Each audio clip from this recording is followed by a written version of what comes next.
নমস্কার বন্ধুরা, তোমাদের সকলকে জানাই অনেক ভালোবাসা। তো দেখো, আজকে একটা খুব সুন্দর রিসেপশন কলকা নিয়ে চলে এলাম।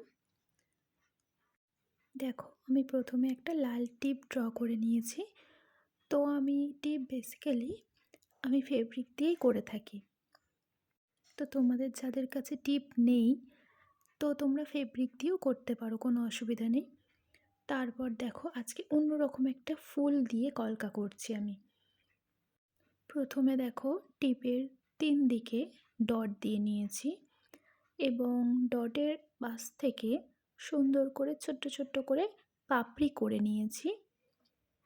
দেখো, এই জায়গাটা একটু ধরে ধরে পাপড়িটা করো সুন্দর করে, আর মাঝখানটাতে ফাঁকা রেখে দিও। দিয়ে এবার তার চারপাশটাতে আমি অন্য মোটিভ দিচ্ছি। দেখো, এটা কাইন্ড অফ রেণু কলকার মতনই হচ্ছে মোটিভটা। ফুলের দুপাশ থেকে দুটো লাইন ড্র করে তার নিচ থেকে ছোট্ট একটা পাতার স্ট্রোক করে দিলাম এবং তার ভেতরে দেখো ওয়ান স্ট্রোক যে পাতাগুলো হয় না, ওই ওয়ান স্ট্রোক পাতা একেবারে টেনে নিলাম।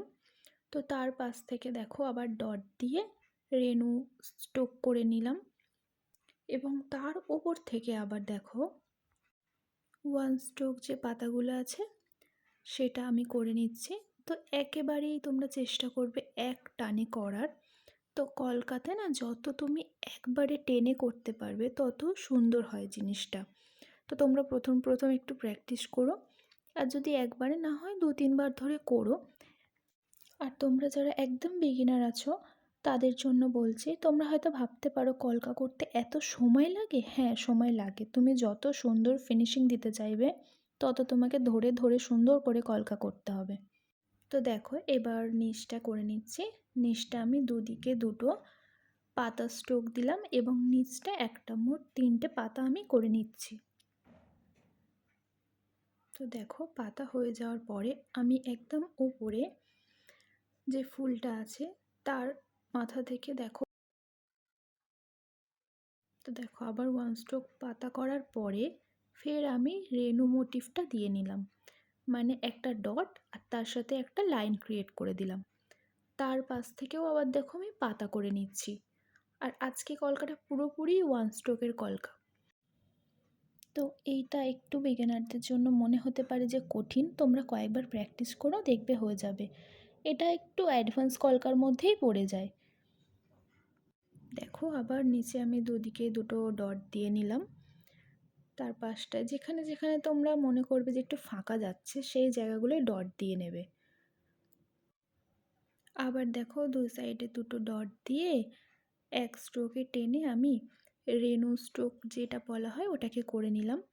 এইবার দেখো, ফুলের ভেতরটা যে পাপড়িটা আমরা করে রেখেছিলাম ওর ভেতরটা শেডিং করছি।